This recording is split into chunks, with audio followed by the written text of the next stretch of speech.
Anita with another diamond moment. Diamonds are produced by time, heat, and pressure. The cut, clarity, and size of the diamond will determine its use. The use of the stone adds to its value. We've been beginning our podcast this way for quite a while.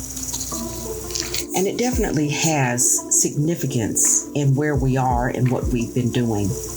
If you're a diamond, as I've said before, it's time that we redefine the previous steps of your process. The particular way that your personality works, what you're good at, what you're not good at, where you shy away, or maybe where you just automatically shine, go a long way in determining what your role is, what you were designed to be. One of the main questions that I get all the time is people wondering, what is their role? What were they designed to do? What are they destined for? And I like to tell them that the clues are all located in your personality. The tools are located in your history. I had an opportunity to talk to a lady very recently, and she asked me what I had done in my life. And I'm sure that she thought that some of the things that I've done would have been, very academic, and they weren't. I had the good fortune to have parents who provided a safety net for me. What I'm meaning by that is I had the opportunity to explore. I had the opportunity to find out what I wanted to do, to try things and not like them, and try something else and not be evicted or have my car repossessed. And I had an opportunity through those things to be able to develop skill sets as I proceeded through life and took class after class. And I've shared this with you, I believe, but I didn't go all the way through school in one go. I took a couple of classes here, paid for them, took another couple of classes when I could, paid for them. I did winter courses where over the Christmas vacation time, you could take a 2-week course that gave you full semester credit. I did a lot of those things in order to fast track where I wanted to go. And it wasn't until I began to put these things together some years later that I found what my true role was. I ended up mentoring a number of people. I am blessed by having had them in my life, and hopefully they've been blessed by me being in their lives. But it also clarified for me my purpose. It showed me where I was most adept to work. So I ended up with a very interesting resume. I had a business resume in which I'd done all types of things, from entrepreneurship to working in corporate America on various levels. I had a ministry resume in which I had the opportunity to work with different nonprofit organizations and or churches to help them develop their outreaches and to help them put together international ministries and to set up the foundational underpinning for a ministry, to train leaders. The ministry resume was one in itself. And then I had that opportunity to work for a while, several years actually, as a clinical research coordinator. And it was interesting because at the time, I was doing clinical research that was primarily in women's health, issues that affected women's health. And what they ended up being was each study required me to launch and run a small business. My product was whatever drug that we were testing, My clients were the study participants. I had to set up inventory. I had to keep track of that inventory. I had to submit. I had people who were coming in to do audits and to make sure that the inventory and the test results were appropriate. And so each clinical study ended up being a small business. We close them out and do everything that it took to appropriately close out this type of endeavor and start a new one, in which my job was to write advertising copy for it, to go out and to do marketing to get the participants that would, in essence, be the clients or the customers for this small independent business. And I did that over and over and over and over again.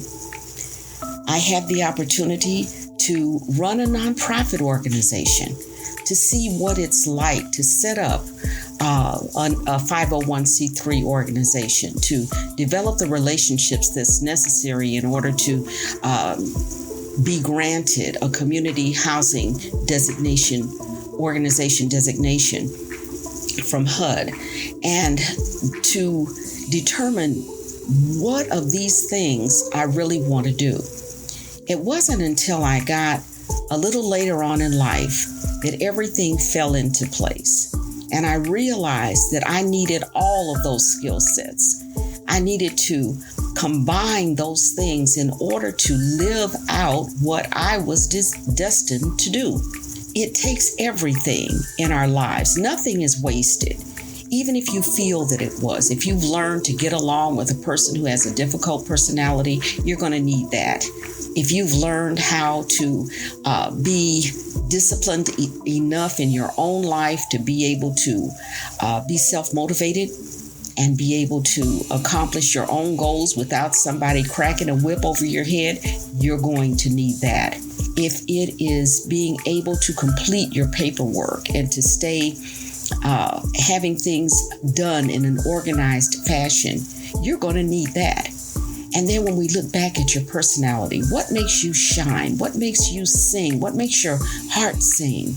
You're able to get a very good idea of what you were designed to do. Some of the things that I've done in my career, I wouldn't want to do again. I wouldn't want those weren't for me. And luckily enough, I didn't have to do them for an extended amount of time. And so I was able to find out pretty early, that's not for me. That's not what I want to do. And the things that were for me, I was able to continue on. I've talked with you about a dream that I had about the diamonds and the way that was formed. What I didn't talk to you about was the way that I receive things, the way that I get an inkling and understanding of what God, the source, creator, spirit, wants to do in my life. And many times I will have a gut feeling, just something deep, deep within. You remember that movie, If You Build It, They Will Come? That happened when I set up our foundation and began to wanted to do family groups to help those who had been victimized by a loved one who had an addiction to substances, whether alcohol or drug. I found a location within a mall. Didn't have any money, so to speak, no big, nest egg in order to launch this business. But just in my heart, I felt that it was what I was supposed to do. I went to a mall that was nearby, which had an office complex next to it, or a part of it actually. And I went in and spoke with the management there. And the lady said, well, I don't have anything that fits in what you are willing to pay for rent, but I have an unfinished spot that's between two other businesses. And I said, well, let me see it. And it was just that. It was raw. It didn't have drywall up. It didn't have anything in. No carpeting, no nothing. And I looked at it. It had a beautiful view. And I said, I'll take it. At that point, I had a person who was able to do carpentry, and they did the work for me. They put in the drywall on the walls, they painted it, they made a room for our meetings and a room for my office area. We were able to put everything together, get everything done, and my rent didn't start until the construction ended. So I got a concession on that. And I hadn't put out any advertisements. I hadn't done anything. I went by faith and put up the name tag on the door. And I didn't put the entire name of the organization, just as handle, the foundation.